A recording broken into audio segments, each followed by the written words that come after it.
The Mafia boss chose his empire over the woman who loved him. She vanished, and came back years later with a quiet fury and 2 children he never knew existed. One of those children is dying, and the only man who can save her is the one who deserves to suffer the most. The room fell quiet the moment she walked in. She hadn't spoken, hadn't raised her voice or lifted a hand.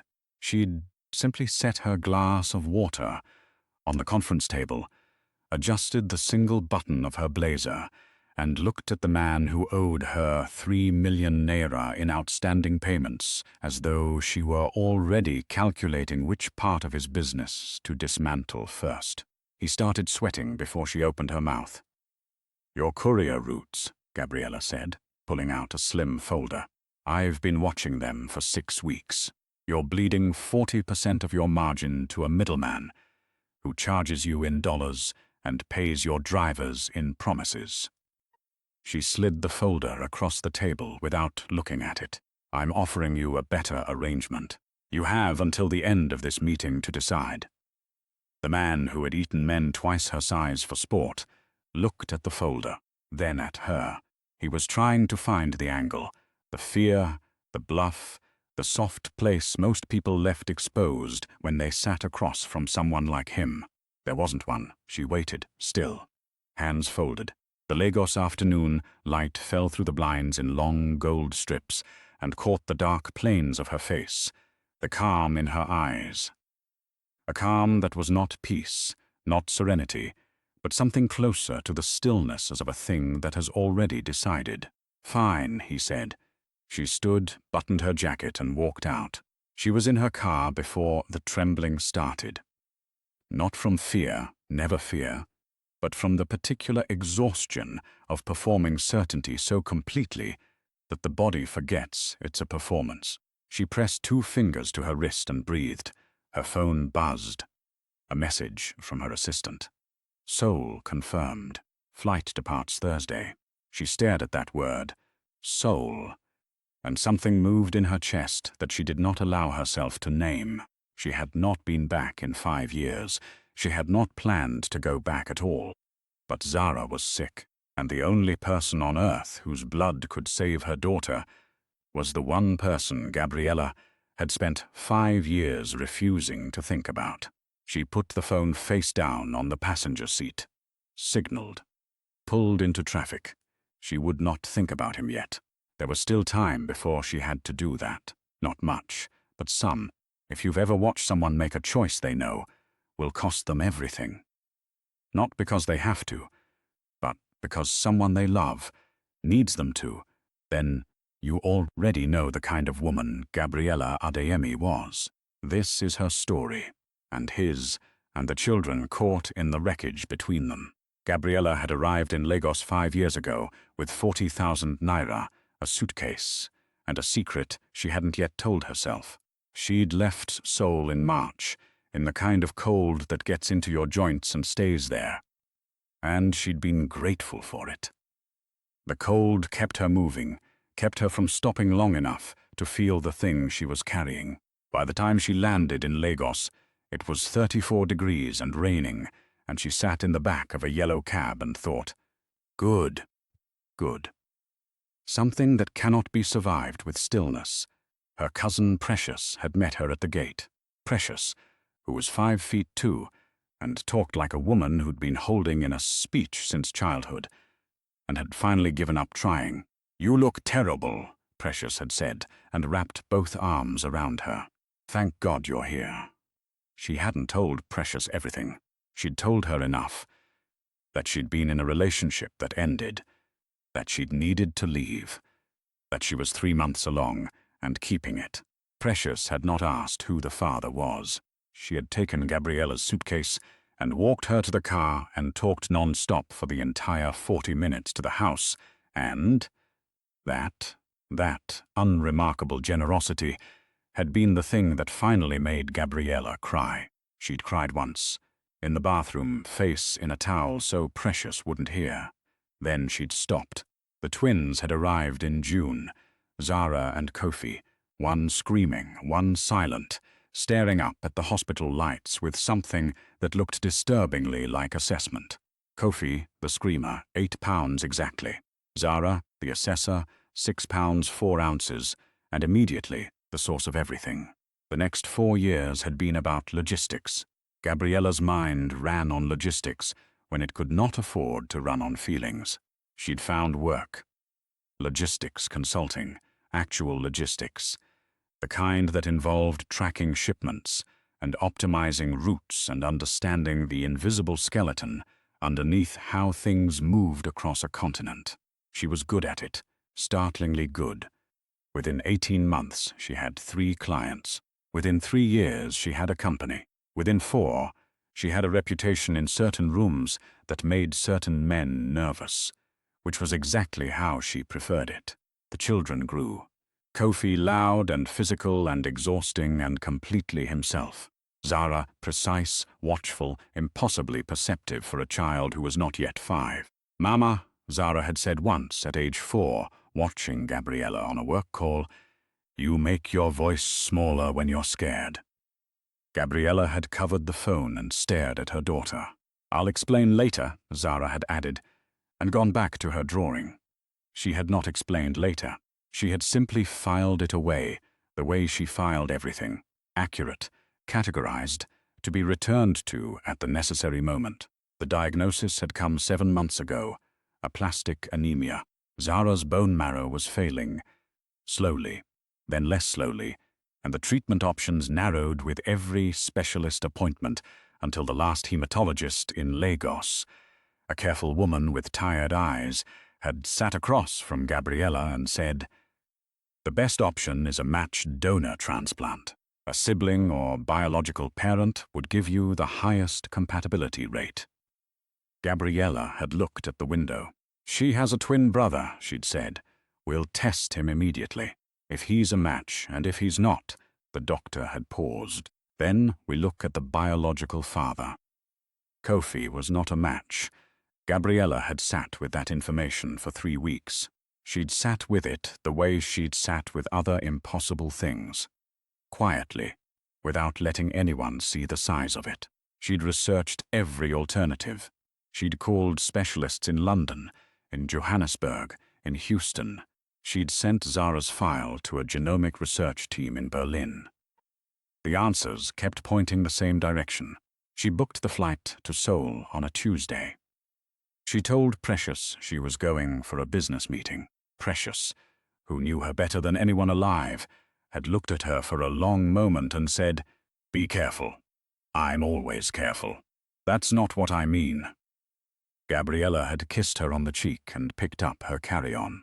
Seoul was not what she remembered, and exactly what she remembered. She'd forgotten how the city moved, the organized velocity of it, the way 20 million people navigated the same streets without seeming to collide, the particular density of neon against winter air. She'd forgotten the smell of the subway stations and the specific weight of being surrounded by a language she'd spent a year learning well enough to survive in, but never well enough to dream in. She checked into a hotel in Gangnam, not the kind she'd stayed in before, in the years when she'd been attached to Ji-hoon's orbit, a smaller hotel, clean and anonymous, with a room on the 14th floor that looked out over the city's nightscape. She stood at the window for a long time. She was not going to allow herself to feel anything about being here. This was a transaction. She had come for what she needed. She would take it and leave. She opened her laptop and pulled up the intelligence file she'd spent the last 6 weeks building. Park Ji-hoon was 35 now. He had consolidated 3 of the 4 major criminal networks in Seoul's underworld in the 2 years after her departure. A move that even his rivals admitted was strategic genius, though they admitted it quietly and usually only once. His legitimate business holdings had doubled. His enemies had, by various accounts, been persuaded to retire, relocate, or disappear. He was, by any measure, exactly where he'd always intended to be. Powerful, untouchable, alone. She'd gathered that last piece not from surveillance, but from a throwaway line in a profile buried in a Korean financial magazine. Park is rarely seen in public with companions and has not, to anyone's knowledge, maintained a lasting personal relationship since. The writer had stopped there for reasons that were probably editorial, but felt pointed. She'd closed the tab quickly when she read that. She did not feel anything about it. His office building was in Mapogu, the gleaming kind, glass and steel, and very deliberate in its suggestion of legality. She knew he was rarely there. She knew his actual operations were conducted from a property in the hills above Bukchon, a converted Hanok compound that was simultaneously a private residence and a working hub for everything he ran. She also knew that Ji-hoon had a standing arrangement every Thursday evening. Dinner at a specific restaurant in Insadong that he'd been going to for 15 years. Always the same table, always alone or with his second, a man named Sung Jin whom she'd never met but had researched thoroughly. Today was Thursday. She took a cab to Insadong, told it to stop 2 blocks from the restaurant, and walked the rest of the way in the dark. She had not decided exactly how to do this. She'd made plans and discarded them. A letter too slow, too easy to ignore. A phone call, he'd have the number traced and would be 3 moves ahead before she finished her sentence. An intermediary? No. She'd spent 5 years being unmediated. She was not about to give up that particular advantage.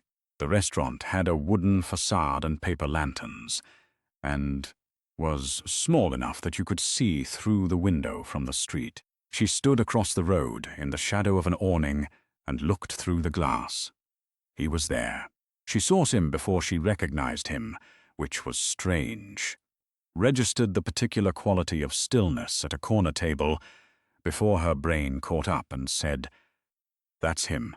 He was wearing dark clothing, no tie, sleeves rolled below the elbow. Sung Jin sat across from him talking, and Ji-hoon was listening in the way she remembered. Not passively, not politely, but with that focused, absolute attention that made you feel simultaneously important and terrified. She'd loved that about him once. She crossed the street. The hostess looked up when she walked in. Gabriella said, in Korean that had gotten rougher at the edges but was still serviceable, "I won't need a table. I'm meeting someone." She walked to the corner before anyone could stop her. Sung Jin saw her first.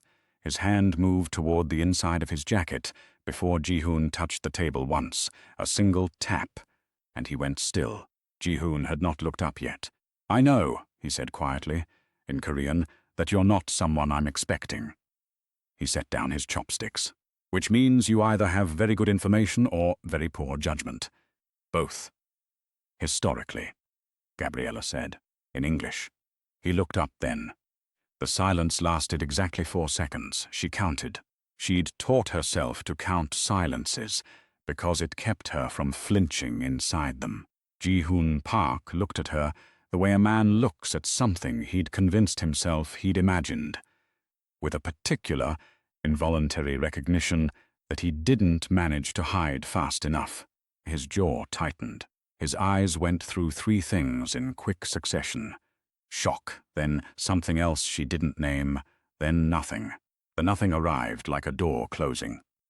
"Gabriella," he said. Not a question. "Ji-hoon, you look well." "I am well." She pulled out the chair beside Sung Jin and sat down without being invited. "You can stay," she told Sung Jin pleasantly, "or you can go. Either way, I'm going to say what I came to say." Sung Jin looked at Ji-hoon. Ji-hoon looked at her. "Give us the room," Ji-hoon said. Sung Jin left without a word.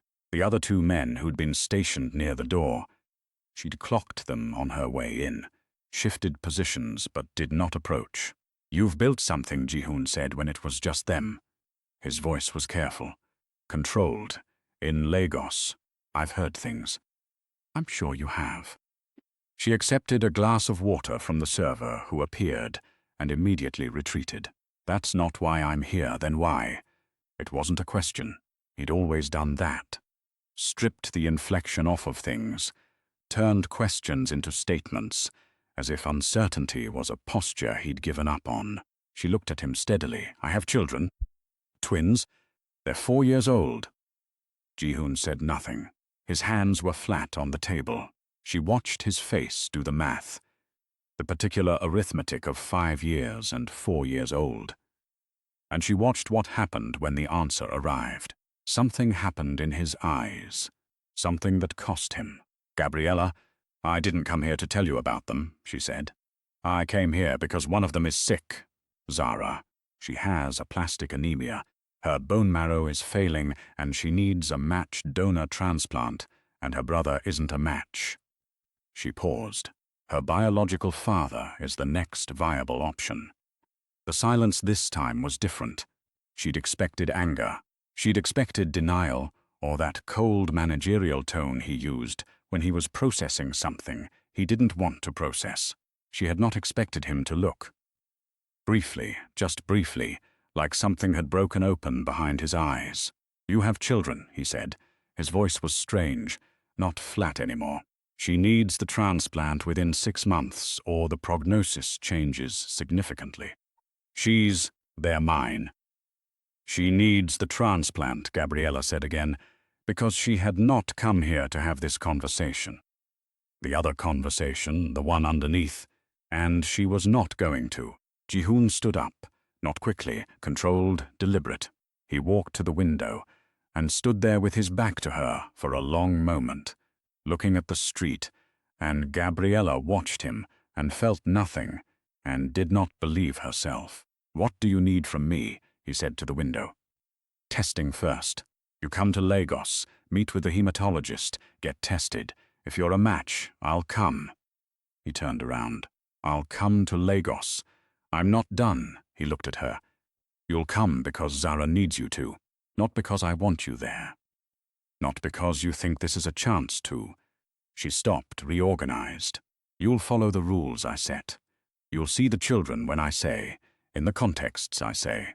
You will not try to establish any legal claim while Zara is sick.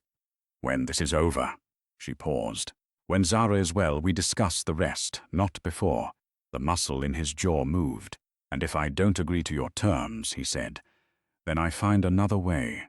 It will take longer and be worse for Zara, and you'll spend the rest of your life knowing you could have helped and didn't, which I suspect is a kind of punishment that even you would find sufficient." Ji-hoon looked at her. She met his gaze and did not look away. "Fine," he said, the same word the man in Lagos had said, but the weight of it was entirely different. "I'll send you the doctor's contact information tonight." She stood. "Your team can arrange travel. I don't care about the logistics, Gabriella." She'd already turned toward the door. "I didn't know," he said. "You should know that I didn't know." She stopped. "I know you didn't," she said, without turning around. "That's not actually the part I haven't forgiven you for." She walked out. She made it half a block before she stopped in a doorway and pressed her back against the wall and breathed. Her hands were shaking, not from fear, from the exhaustion of holding herself together in a room with someone she'd once loved, with the specific recklessness of a woman who had believed, briefly, catastrophically, that love was a thing that could be reciprocated without conditions.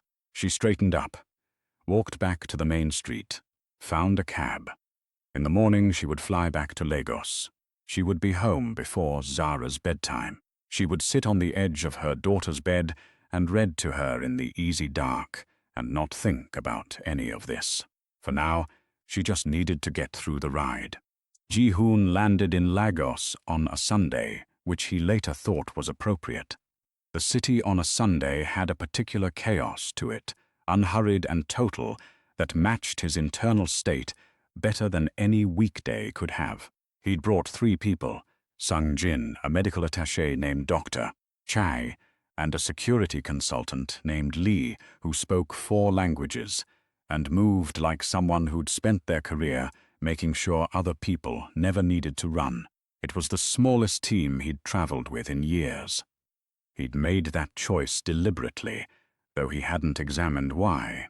Gabriella's assistant, a young man named David, who had the organized calm of someone who managed chaos professionally, met them at arrivals and drove them to a serviced apartment in Victoria Island that was not the kind of place Ji-hoon usually stayed in, and was, somehow, exactly right.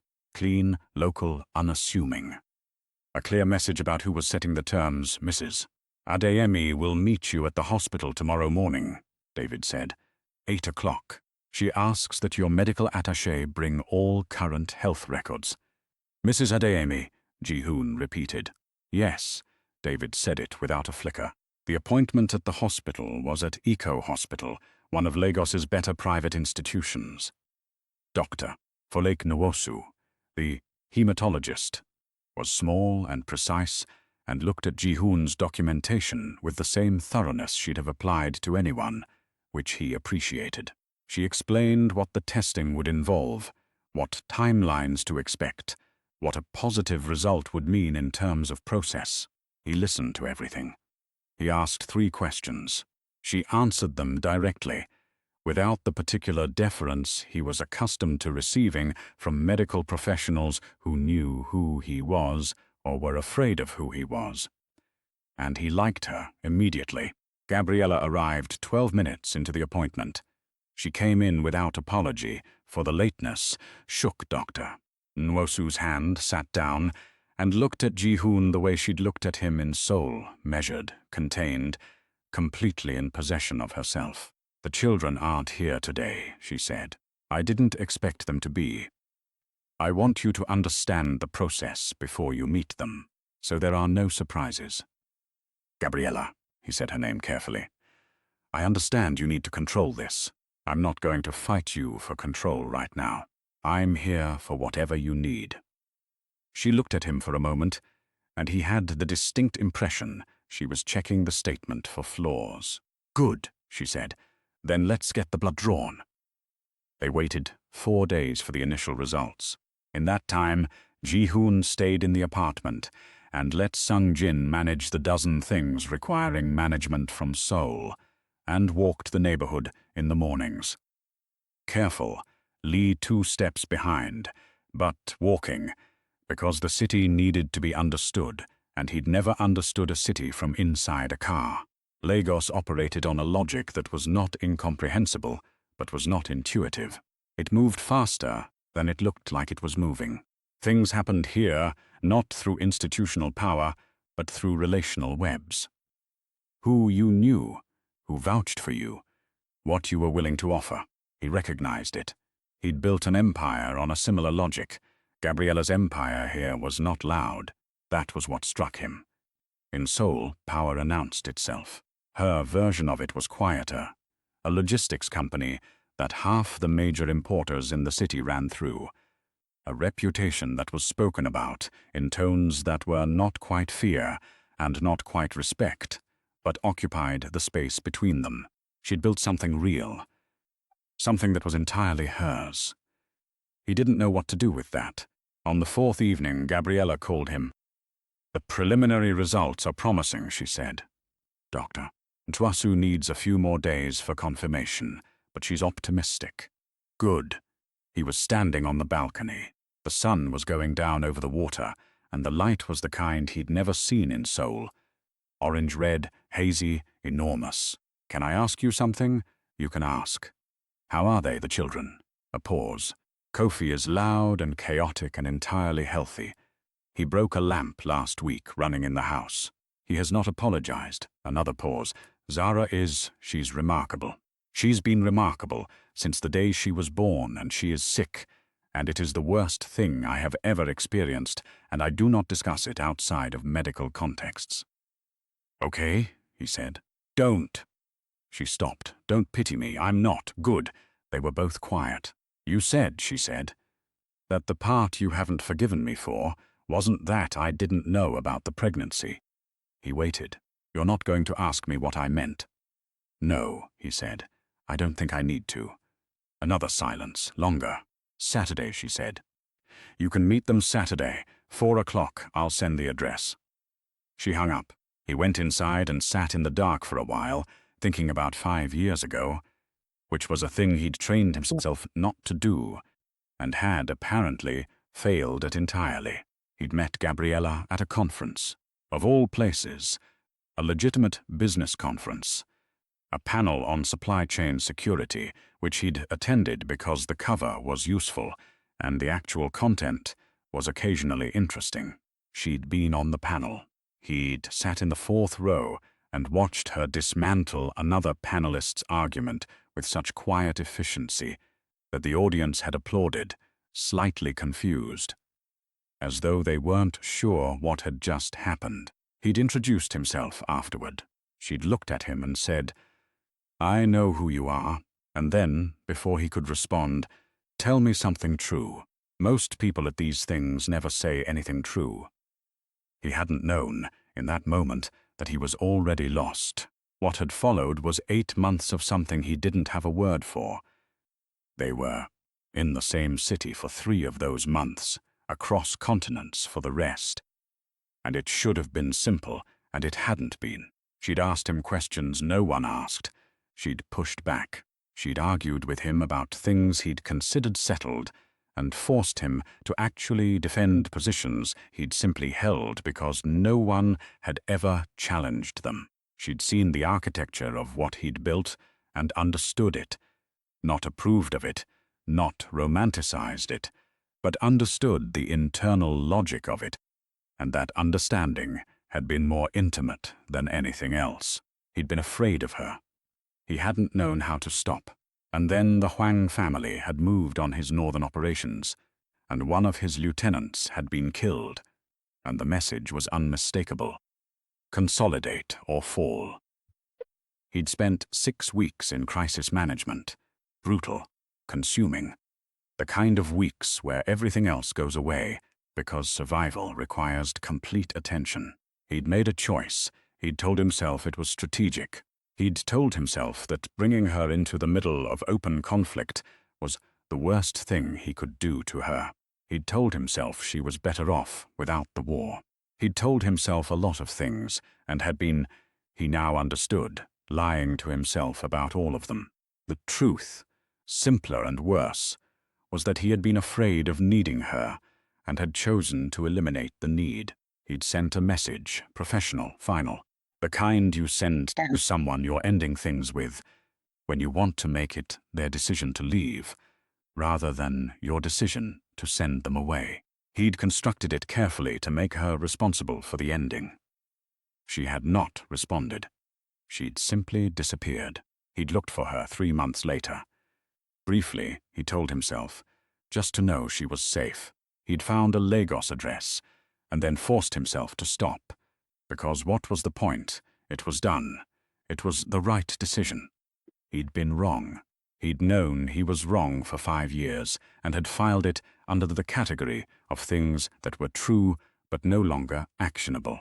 And then she'd walked into a restaurant in Insadong and sat down across from him.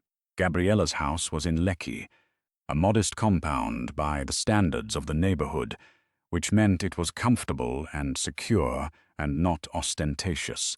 There were flowers on the gate. He wasn't sure why he noticed that. David let him in. Sung Jin stayed in the car. The interior was organized in the way of a person who thinks spatially. Clear surfaces, deliberate objects. The kind of neatness that was not sterile but intentional. Children's drawings on one wall, a riot of color against the ordered neutral of everything else. He stopped at the drawings without meaning to. "My mother says I draw like someone who's never seen the actual world," said a voice. He turned. The girl was sitting at the dining table. She was small. Small in a way that landed differently now that he knew why, with her mother's face arranged over bones that he recognized as his own, an unsettling combination. She had a book open in front of her that she had clearly put down the moment he walked in, and was pretending she hadn't. She was looking at him the way her mother looked at things, cataloging. "Zara," he said. His voice came out steadier than he felt. "Ji-hoon," she said back, not Mr. Park, not the Korean honorific she'd clearly been taught. His full name, precise, the way her mother had said it in Seoul, a statement. Your mother told you about me. She told me the facts, Zara said. She doesn't editorialize. He almost smiled. That sounds like her. You have her same bone structure, Zara said. Here. She touched her own jaw briefly. I noticed in the photos. What photos? I found them. Mama doesn't know, said without apology. He looked at this child, his child, who was clearly running some kind of internal evaluation with criteria he couldn't fully see, and felt something he had no framework for, not sentimentality, not the performance of paternal instinct. Something more structural than that. Recognition. Where's your brother? He asked. Garden. He's loud out there. A pause. He doesn't know as much as I do. About you. Mama told him that you were someone she knew a long time ago who is going to try to help me get better. Is that what you think too? Zara considered him. I think, she said, that you came a very long way and you look nervous, which means you care what I think, which is data. Data for what? For determining whether you're worth trusting. He held her gaze. And, I haven't decided yet, she said. She picked up her book again. Kofi is outside. You should probably say hi. He took the dismissal. Kofi was everything the drawings on the wall suggested. Physical, immediate, incapable of inhabiting a space quietly. He was running a circuit around the garden when Ji-hoon stepped through the back door, and he stopped dead and looked up with his father's eyes and his mother's jaw and said, Are you the guy who's going to fix Zara? I'm trying, Ji-hoon said. Good. She's annoying when she's tired. He considered Ji-hoon for approximately 1 second. Do you like football? Yes. Okay. Kofi picked up the ball at his feet and kicked it at him without warning. Ji-hoon caught it on instinct. Good reflexes, Kofi said, impressed. Mama says you're Korean. Do Koreans play football? Some of us. We can play, Kofi said. It was not a question. They played football in the garden for 20 minutes, which Ji-hoon had not expected, and which stripped something careful out of him that he'd been carrying since the airport. Kofi ran constantly, called every disputed call in his own favor, and narrated everything as it happened. Like a sportscaster who was also the star player, he was magnificent. Ji-hoon could not stop looking at him. Gabriella appeared in the doorway at some point. He felt her before he saw her, some old awareness he'd apparently never lost, and watched them. He didn't stop the game. He pretended not to notice her watching. When Kofi finally declared himself the winner and went inside for water, Ji-hoon walked to the doorway. You've met them, Gabriella said. Yeah. He looked back at the garden, at the ball Kofi had abandoned in the middle of the grass. They're remarkable. Yes, you did that. Something crossed her face, quickly, controlled. We're not doing that, she said. I know. Good. He looked at her directly. Gabriella, I need you to know, whatever you need from me, for her, for them. I'm not going anywhere. Don't make promises, she said. You have a poor record with them. He didn't flinch. He'd earned that. I know. She held his gaze for a moment, and for just a moment, the space of a breath. The careful architecture of her composure did something complicated. Then she stepped aside. Come in, she said. David made tea. The Hwang faction arrived in Lagos on a Wednesday. Ji-hoon found out from Sung-jin at 6 in the morning. 3 men at the airport connecting passports, connections that led back through 3 shell companies to the Hwang family, who had been waiting 5 years for Ji-hoon to be somewhere that was not Seoul, somewhere without his full apparatus, somewhere exposed. They know you're here, Sung-jin said. Of course they know. Ji-hoon was already dressed. What's the read? Reconnaissance, possibly more. They have Lagos contacts. There's a fixer named Emmanuel, who's been on their payroll for 2 years. We didn't know about him until last night. Ji-hoon went to the window. The city was waking up below him, indifferent, loud. What's Gabriella's security situation? Light. Personal driver, 1 guard. She doesn't operate at that level here. Then we fix that today. He called her at 7. She picked up on the 2nd ring. There are people from Seoul in Lagos, he said without preamble. People who want to use you or the children to get to me. I need you to agree to additional security today, not my people exclusively. I know you won't accept that. Work with me on this. Silence. How credible is the threat? She asked. Real, not imminent, but real because of you. Yes, he didn't soften it. Another silence. The children are at school today. I can pull them early. Do that, and send me the school's address. He paused. I'm sorry. I didn't. I thought this was contained. Ji-hoon. Her voice was flat, crisp. We solve the problem first. We talk about the rest later. Yes. She hung up. By Thursday, the picture was clearer and worse. Emmanuel, the fixer. Real name Emmanuel Okafor. 42, former military, currently available to whoever could pay for his particular skills, had made contact with 2 additional Lagos operatives. The Hoang family was not here for surveillance. They were here to take something that mattered to Ji-hoon and use it. That something had a face. 2 faces. Ji-hoon moved operations. He brought Sung-jin and 2 additional people from Seoul. He arranged for Gabriella's household to be covered without advertising the coverage. Because Gabriella was the kind of person who would refuse visible protection on principle, and he needed her cooperation, not her resistance. He also went to see her. She opened the door in work clothes, a tablet in one hand, clearly mid-decision about something. She looked at him. Then she looked past him. One man, she said. At the corner, I told him to be visible. Bold strategy. She stepped back. Come in. Inside, Zara was at the table with her schoolwork. Kofi was, apparently, in his room. The sound effects suggested warfare of some kind. Ji-hoon sat down across from Gabriella and laid out what he knew. She listened without interrupting, which was one of the things about her. She let you finish before she reacted, which meant by the time she spoke, she'd already processed 3 steps ahead. What do you need from me? She said when he was done. Cooperation. Let my people supplement your security. Don't go anywhere without telling me. Pull back on any meetings that take you to unfamiliar locations for the next week. I have a meeting Friday in the mainland. Cancel it or take me. She looked at him. You'd come to a business meeting. I'd come anywhere you need me. Something in the air between them shifted slightly. Neither of them acknowledged it. Fine, she said. Friday.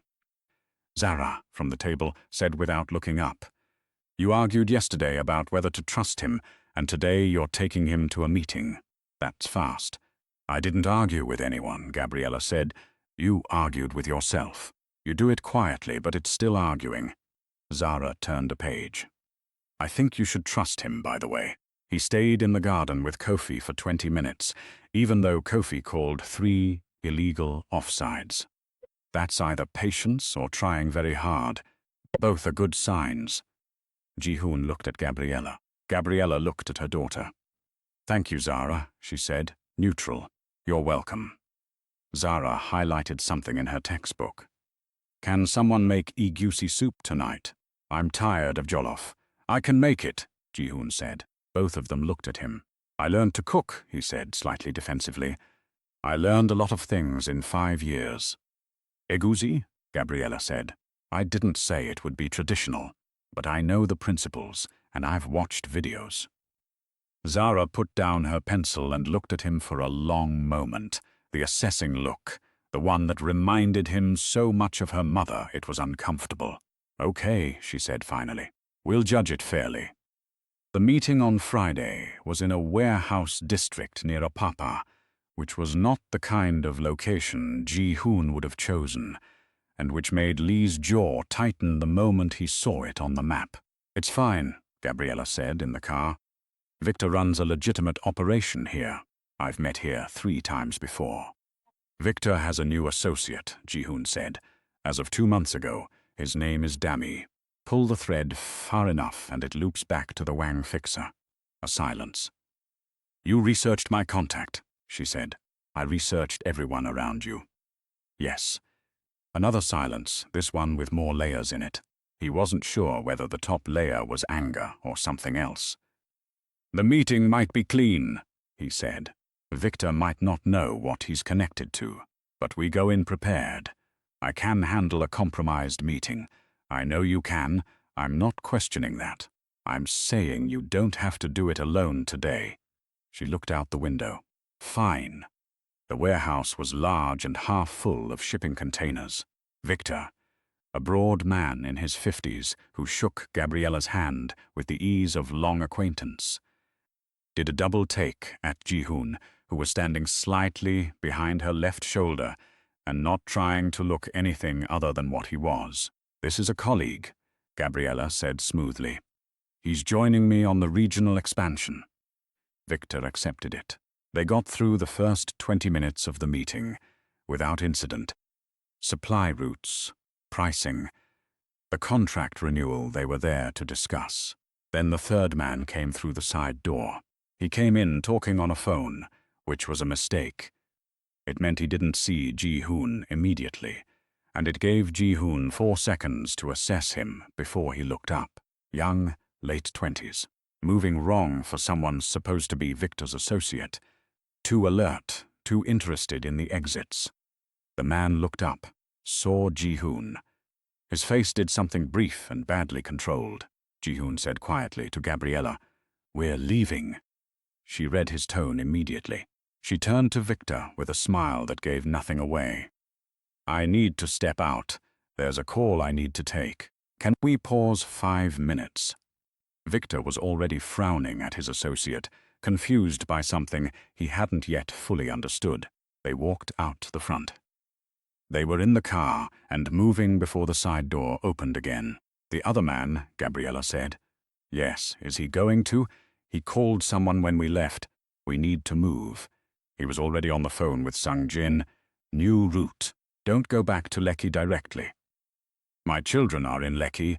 My people are with them. They're fine." He looked at her. "I need you to trust me for the next 30 minutes. She looked back at him. He could see her calculating. 30 minutes, she said. They were followed for 11 of those 30 minutes.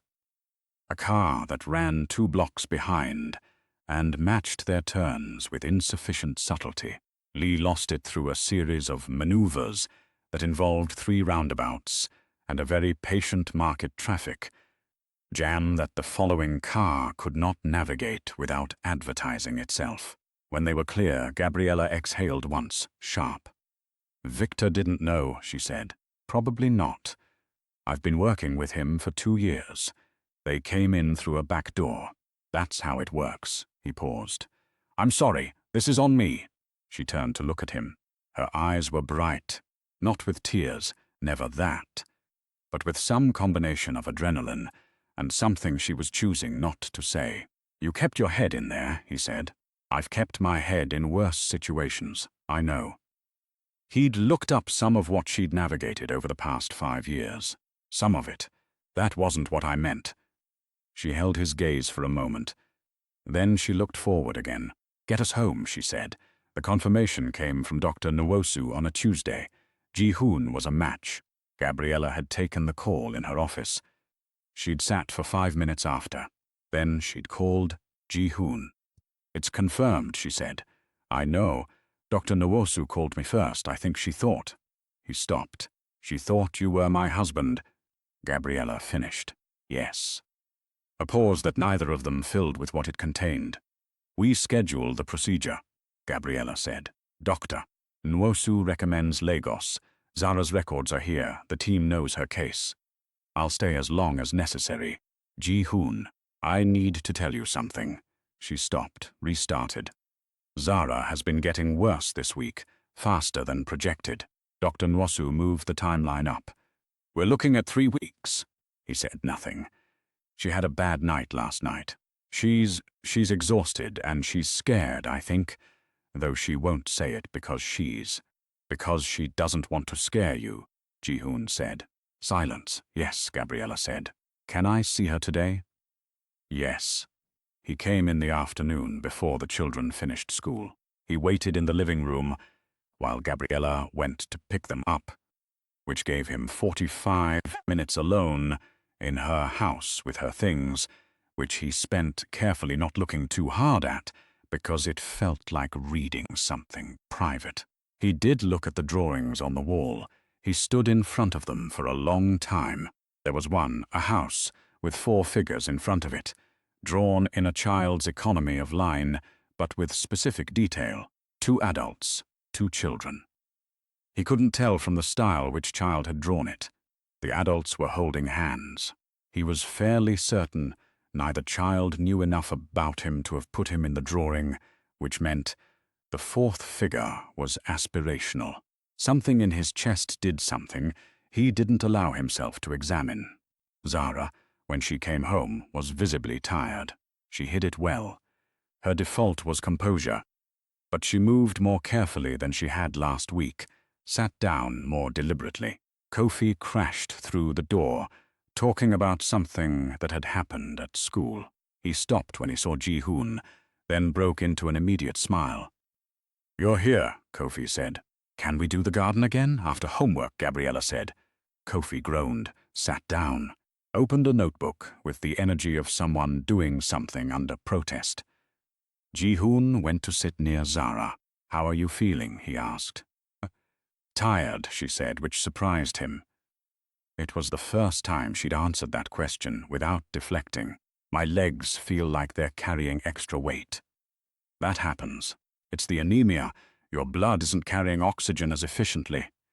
"I know," Dr. Noosu explained it. She looked at him. "Are you scared about the procedure?"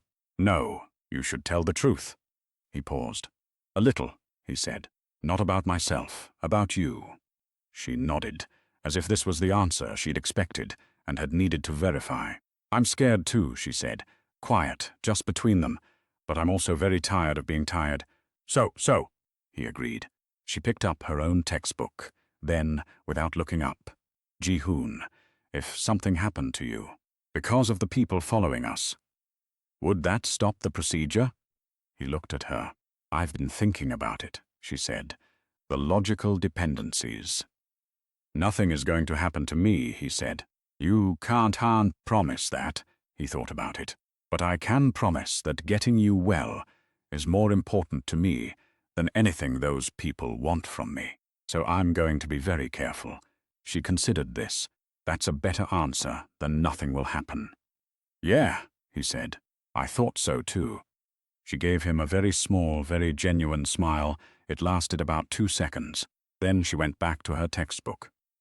Ji-hoon sat very still beside her and breathed. The Hwang family didn't wait. They moved on his sole operations while he was in Lagos.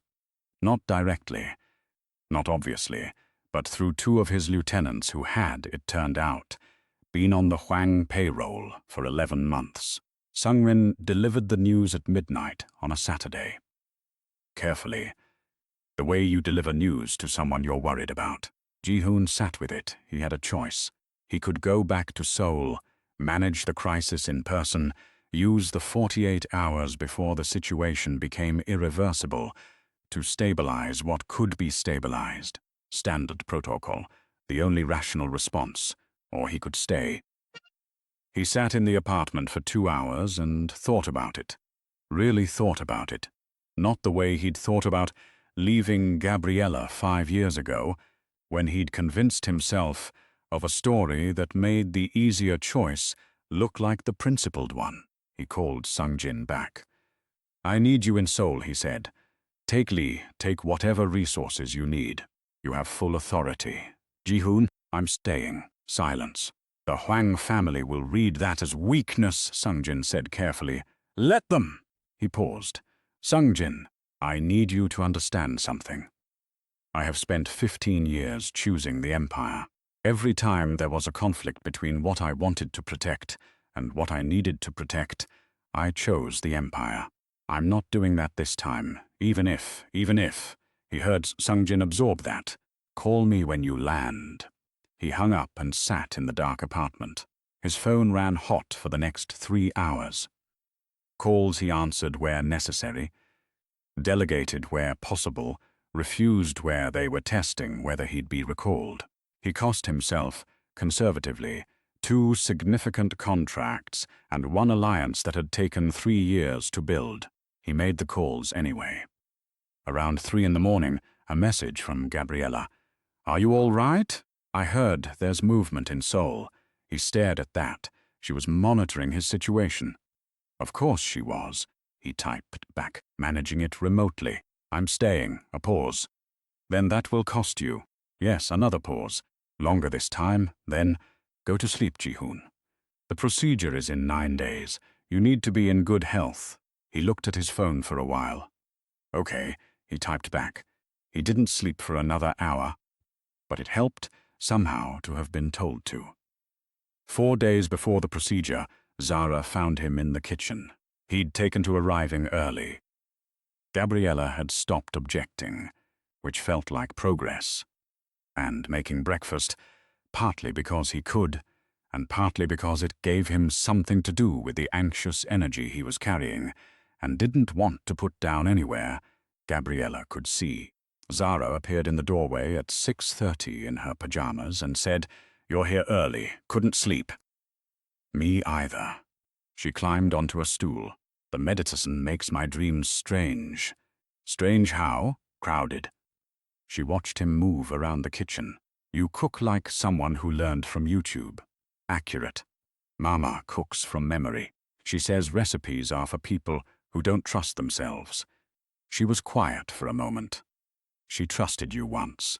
A long time ago." Ji-hoon paused. He looked at her. "She doesn't talk about it," Zara continued, "but I'm good at inferring. She trusted you, and you did something that made her decide not to anymore. And now you're here, and she's doing the thing where she's trying very hard not to feel something." "Zara, I'm not upset about it," she said. "I just think you should know that she still loves you." Said with the factual calm of someone reporting the weather. "I know because of how she tries not to. If she didn't love you, she'd just be neutral. But she works very hard at not feeling it, which means it's still there." He sat down on the stool across from her. "You're 4 years old," he said. 4.5. She looked at him evenly. "I'm also correct." He looked at his hands, then back at her. "I love her too," he said. It was the first time he'd said it out loud in 5 years. Zara nodded. "I know. You look at her the way Kofi looks at his football, like it's the most important thing in any room." He laughed, an actual laugh surprised out of him. Zara almost smiled. "Don't hurt her again," she said. Not a warning, a statement. The most honest sentence in the room, delivered without drama, without threat, just clean and clear. "I won't," he said. She held his gaze for a moment. Then she looked down at the counter. "Is breakfast ready?" she asked. "Almost." "Good. Make extra. Kofi eats like he's afraid the food will disappear." The transplant took 7 hours. Ji-hoon had been told this would be the case. He'd researched the process, understood the steps, knew intellectually that stem cell harvesting and transplant procedures ran long because precision mattered more than speed. None of that made the waiting room feel smaller. Gabriella sat across from him, not next to him. That was deliberate, and he knew it. She was in work clothes. She'd come from a morning call, and she had a tablet on her lap that she looked at occasionally without seeing. Precious was there too. Ji-hoon had met her the previous week. She was small, and had looked at him with the sharp assessment of someone who had spent 5 years helping her cousin put herself back together after he'd left. She hadn't said anything hostile, which, he was beginning to understand, was not because she didn't have anything to say. "Can I ask you something?" Precious said, 2 hours in, from the chair beside Gabriella's. "Yes," Ji-hoon said. "When you sent her that message, 5 years ago, did you know she would leave, or did you think she'd stay and fight?" Gabriella looked up. "Precious," she said. He said he could answer. Ji-hoon looked at Precious.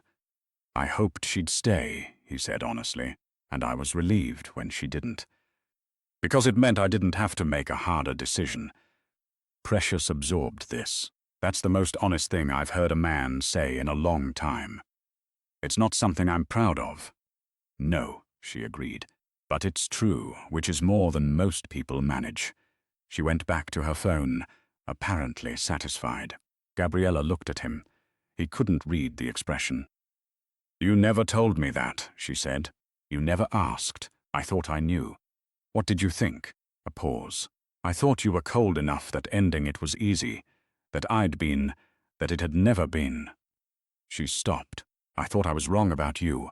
You weren't wrong about me." He held her gaze. "I was just afraid of how right you were." The waiting room was very quiet for a moment. "Later," Gabriella said. Her voice was strained at the edges. "We'll talk about all of this later. I know." They sat together in silence. It was not comfortable. It was, for the first time, honest, Doctor. Nwosu came out at the 5-hour mark, with a face that made Gabriella stand up before she'd spoken. "She's stable," the doctor said immediately.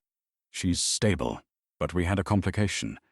A reaction to the conditioning protocol. We've managed it. She's resting now. The transplant itself was successful, but, Gabriella said, the next 72 hours are the critical window. Graft versus host and engraftment success both happen in this period. We're watching her very closely, Doctor." Nwosu looked at both of them. "She's a remarkable child." She woke up briefly, partway through the post-procedure monitoring, and asked to know the statistical probability of success. She paused. "I told her it was good," she said. "I know, I looked it up. I just wanted to hear you say it." Gabriella made a sound that was almost a laugh and not quite. Ji-hoon put his hand on her arm, not her hand, her arm, above the elbow. A contact that was steady, not claiming anything. She didn't move away. They didn't leave the hospital for the first 36 hours. Gabriella slept in the chair beside Zara's bed. For a few hours woke, sat with her when she was awake. Ji-hoon took the chair in the corner, and was there when he was allowed and waited outside when he wasn't. Kofi was with Precious. He called to stay and spoke to Zara in a voice that was quieter than his normal register. The first time Ji-hoon had heard him quiet. And said things like, "You have to get better because no one else will argue with me properly about the offsides rule, and I told Mama to bring you the blue blanket, but she brought the green one, sorry." Zara, on the second call, said, "Kofi, stop pretending you're fine," a long pause. "I'm a little scared," Kofi admitted. "Me too," Zara said, "but we're going to be okay." "How do you know?" "Because," she said, "Dad is here." It was the first time either of them had used that word. Ji-hoon was in the hallway when it happened. He heard it through the open door. He stood very still in the corridor for a moment and pressed 2 fingers to the bridge of his nose. When he went back in, Gabriella looked at him. "I heard," he said. She nodded. "Gabriella, I know." She looked at her daughter, sleeping now, the monitors steady. "I know." He sat down beside her, not across, beside. She didn't tell him to move. On the second night, Sung-jin Hung called. Ji-hoon stepped into the corridor. "We have a problem," Sung-jin said. "The Hang family knows about the children." His blood went cold. "How, Emmanuel? He was better connected than we knew. He sold the information before we found him." A pause. "We found him. Is he? But the information is already out." Ji-hoon made 4 calls in the next 15 minutes. He moved resources from Seoul that cost him 2 years of careful positioning. He called contacts in Lagos, whose cooperation he had to purchase, rather than request. He arranged for the hospital to have additional private security that he paid for personally, and was never going to tell Gabriella about directly. Then he called the Hang family's primary contact, a man named Victor Hang, which was not the name he'd been born with, but the name he'd chosen for dealing with Western business connections, and said, "The children are not leverage. Touch them and I will burn every asset you have in Southeast Asia. I know what's in those warehouses in Incheon. I know what passes through your shipping containers in Busan. Come at the children and I will spend the rest of my life making sure you have nothing left to protect." There was a pause on the line. "That's significant sentiment," said the voice on the other end, for a man who didn't know his children existed a month ago. It is, Ji-hoon said. Make a note of it. He hung up. He went back to Zara's room and sat down. Gabriella was looking at him. Business call, he said. At 2 in the morning, yes. She held his gaze. Thank you, she said. Quiet. Not an invitation, not a concession. Just true. Yeah, he said. On the 73rd hour, Dr. Nwosu came in smiling. Early engraftment markers, she said. Very good ones. She's responding beautifully. Zara, awake and slightly less pale than yesterday, said, I told you the statistics were favorable. You did, Doctor. Nwosu agreed. I want a goosey soup, Zara said. The real kind. Not from the hospital. That, Ji-hoon said from the corner, I can actually arrange. Zara looked at him. Something in her face had shifted. Not the assessment anymore. Something warmer. You can try, she said. We'll rate it. You've already tried it, he pointed out. You gave it a 6. I was being generous. But she was almost smiling. Gabriella was standing at the foot of the bed, watching this. Ji-hoon met her eyes. Her expression was doing something he hadn't seen before. Or hadn't seen in 5 years, and had almost forgotten what it meant when she allowed herself to feel something without containing it first. He looked away before she could school her face back. He gave her that. It was hers. 2 weeks after the procedure, when Zara was home and recovering. Slowly, with instructions and medications and daily check-ins with Dr. Nwosu, Gabriella and Ji-hoon had the conversation they'd been not having for a month. It happened at 11 at night, after both children were asleep.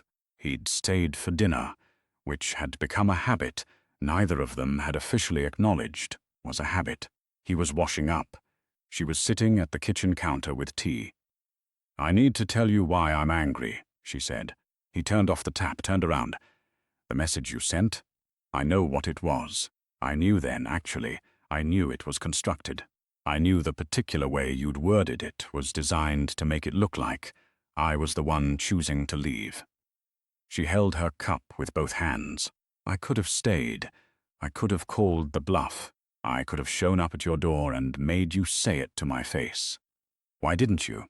Because I was pregnant, and I was scared, and I was too proud to beg someone to want me. She looked up, and because some part of me thought, if this is the test and this is how you respond to it, then I already have my answer. He came and sat across from her. That wasn't a test, it was a failure. I know, the failure wasn't the Empire. I've told myself it was, that I was protecting you, that I was making the rational choice. But the truth was simpler. I was afraid of needing someone as much as I needed you.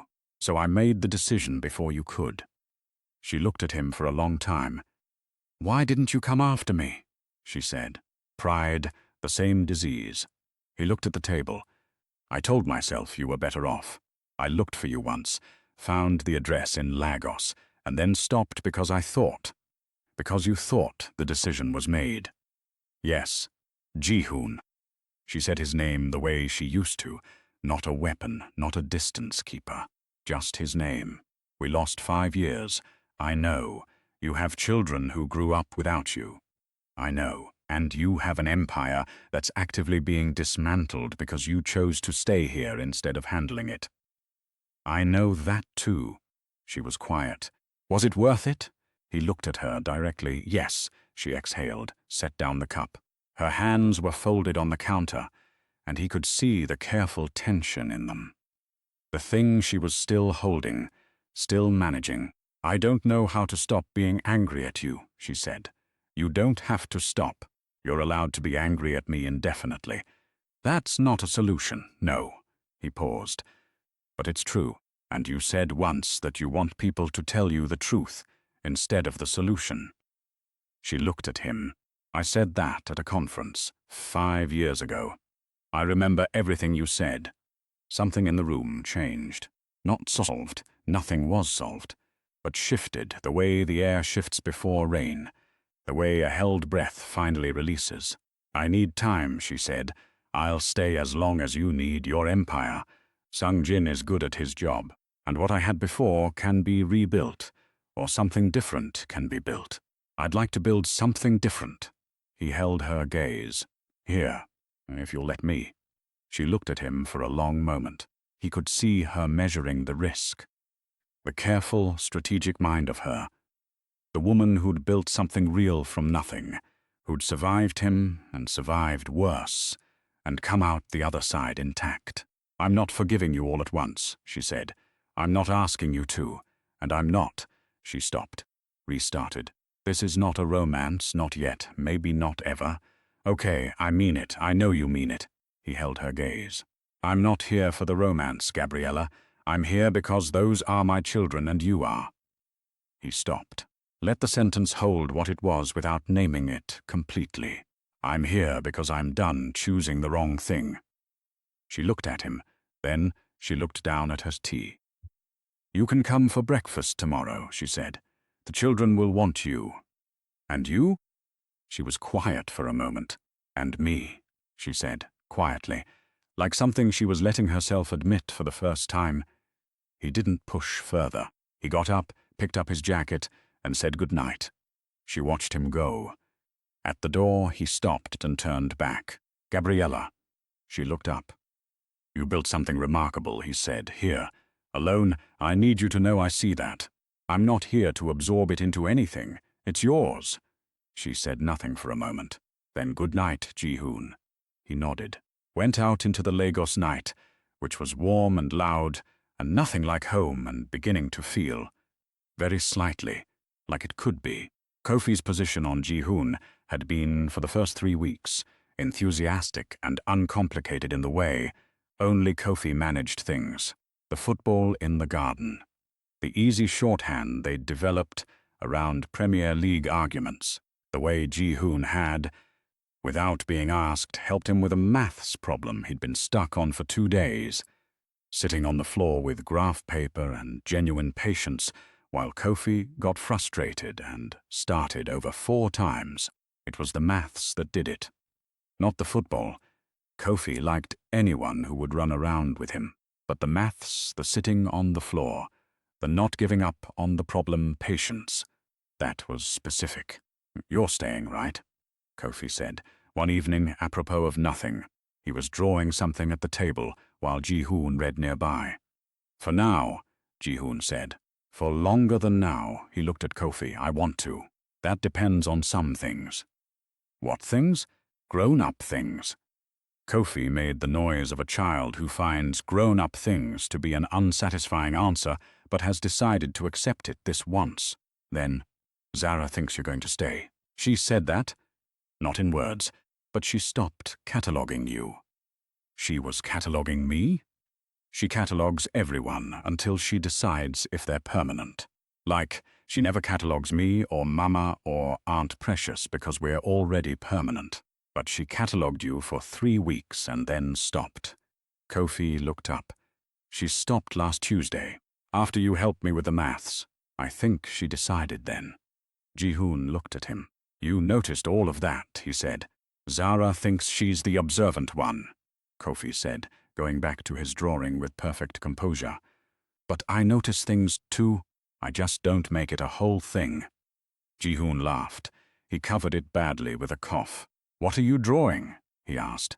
Kofi held it up. 4 figures, a house, crayoned in the particular riot of color that characterized the drawings on the wall. 2 adults, 2 children. For the wall, Kofi said. We needed an updated one. Ji-hoon looked at the drawing. Both adults appeared to be holding hands. I took some creative license, Kofi said, without a trace of embarrassment. 3 days after the drawing, Victor Hwang moved. Not on the children. Ji-hoon had made the threat, and Victor Hwang was a businessman enough to believe it. He moved on Ji-hoon's sole operations in a way designed to force him back. A public takedown, the kind that would require physical presence, that couldn't be managed through Sung-jin alone. Ji-hoon saw it coming. He'd known somewhere in the back of his mind that it would come to this. A moment where the choice was stated plainly instead of quietly. Go back and fight for what you've built, or stay and lose it. He told Gabriella the night it happened. She listened without interrupting. When he finished, she was quiet for a moment. Then, "What do you lose if you don't go back?" "Most of the original empire, the operations in the north, the connections I spent a decade building." He paused. "A lot, and if you go back," he looked at her, "I don't want to test whether I still make the same choices when the pressure is real." "You've already not made the choice 3 times this month," she said. "I know." "That's data." She held his gaze. "I'm not telling you to go or stay. That's your decision. But you should know, whatever you decide, that the children already know you. That's not something you lose by going back for 2 weeks. "I'm not going back," he said. She looked at him. "Let it fall," he said. "What I want to build is here. I can build something new, something clean, or I can consult and be useful in ways that don't require me to run a criminal empire. I'm 35. There are other options." She was quiet. "That's an extraordinary statement from the man who told me, 8 years ago, that power was the only language worth speaking." "I was young and I was wrong." He met her eyes. "The only thing I've ever been completely afraid to lose is standing in this room." The air between them was very still. This time she didn't look away first. She crossed the room. 3 steps, deliberate, the same contained grace she carried everywhere, and stood in front of him, and they were looking at each other, and the wanting was so strong it hurt, and she put one hand against his chest, right over his sternum. Not pushing, just there. "Don't make me regret trusting you," she said. "Never again," he said. She stayed there for a moment, both of them still, neither of them moving. Then she stepped back. "I'm going to check on the children," she said. "Okay." She walked down the hall. He stood in the kitchen and listened to the house around him. Zara's voice, soft, asking something. Gabriella's answer. Kofi's sleepy protest. The ordinary music of a household at night. Something in him, some long-clenched thing, began to ease. Sung Jin flew in 2 weeks later to report on Seoul and found Ji-hoon at a table in Gabriella's garden, working on a laptop, while Kofi narrated a football game against himself in the background. He stood at the gate for a moment. "How bad is it?" Ji-hoon asked without looking up. "Recoverable, differently. The empire you had it's changed, but there are assets. There are still alliances." Sung Jin came in, sat down across from him. The Hwang family overplayed. They moved on the north and broke 3 agreements doing it. Their other partners are uncomfortable. "There's an opening there, if you go back." Ji-hoon looked up. "What would a Lagos operation look like?" Sung Jin blinked. "You're serious. Legitimate consulting. Gabriella's logistics network as a foundation. Security, risk management. The kind of consulting that uses my particular knowledge without requiring me to be what I was." He paused. "I've been working on a proposal." Sung Jin looked at the laptop, then at Kofi, who had just scored an invisible goal and was celebrating at full volume. "That's your son," Sung Jin said. "Yes. And the girl, she's recovering?" "She's going back to school next Monday. She's already written a detailed plan for how she's going to re-establish her class standing." Sung Jin was quiet for a moment. "Your empire for this," he said, not accusatory, thoughtful. "Not for this," Ji-hoon said. "In addition to this, I'm not giving up building something. I'm building a different thing." He looked at the gate, beyond which the Lagos street hummed its constant, layered noise. "I just figured out what I actually want to build." Sung Jin looked at him for a long moment. The look of someone who has known a person for 15 years and is now seeing them differently, and isn't sure whether to be alarmed or relieved. "The proposal," he said finally. "Send it to me. I'll review." Ji-hoon smiled. "I already did. This morning." "Of course you did." Kofi scored another invisible goal and came running over to demand that Ji-hoon acknowledge the achievement. Ji-hoon acknowledged it with appropriate gravity. Sung Jin watched this and made a very small sound that might, on a different man, have been described as fond. Zara's first week back at school, she came home and put her bag down and sat at the table and said without preamble, "My teacher asked who my father was today, on the emergency contact form." The room was very still. Ji-hoon, who was at the counter with Gabriella, looking at something on her tablet, straightened up. "What did you put?" Gabriella asked. "Park Ji-hoon." Zara took out her textbook. "His phone number is in my contact list." Neither adult said anything. "It's factually accurate," Zara said, without looking up. "It is," Ji-hoon agreed. "Good." She opened to a page. "I also put your address."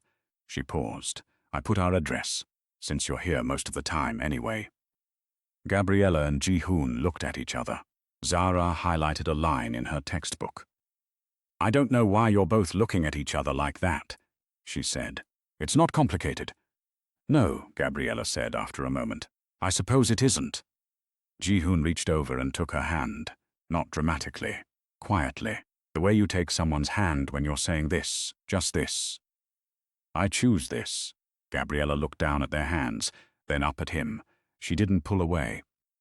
"Can someone make dinner?" Zara said. "I'm hungry and I have a lot of homework." "I'll make it," Ji-hoon said. "The agusi is getting better," Zara said, magnanimous. "I'd give it a 7. Last week it was a 6. Improvement is a positive trajectory." She turned a page. Kofi came in from the garden, trailing mud, and said, "What's for dinner?" And the evening settled into itself, ordinary and specific, and entirely real.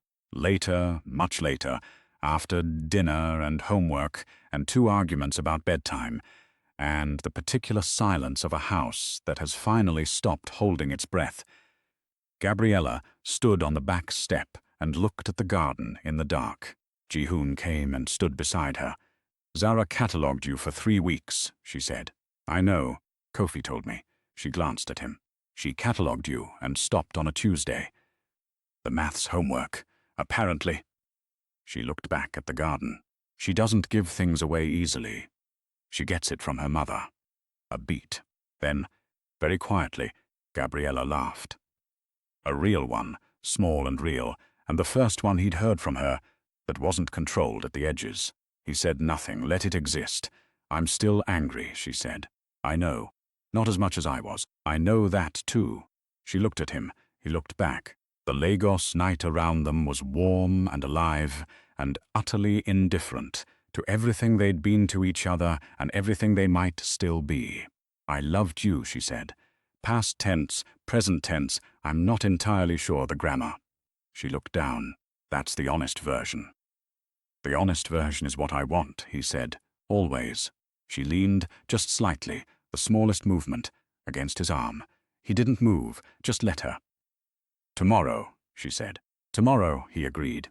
They stood in the dark, and the garden around them was quiet, and in the house behind them 2 children slept. Kofi, with the specific abandon of someone who has decided the world is trustworthy enough to let go of consciousness in it. Zara, with the particular piece of a body finally beginning to heal. Power, Ji-hoon thought, was a language he'd spoken fluently his whole life. He'd built an empire on it. He'd lost things to it. He'd defended it like a faith, standing in a garden in Lagos, in the dark, next to a woman who had built her own empire from nothing and was choosing, slowly, with appropriate skepticism on her own terms, to let him stand beside it. He understood, finally, what he'd been building toward all along. Not power, just this.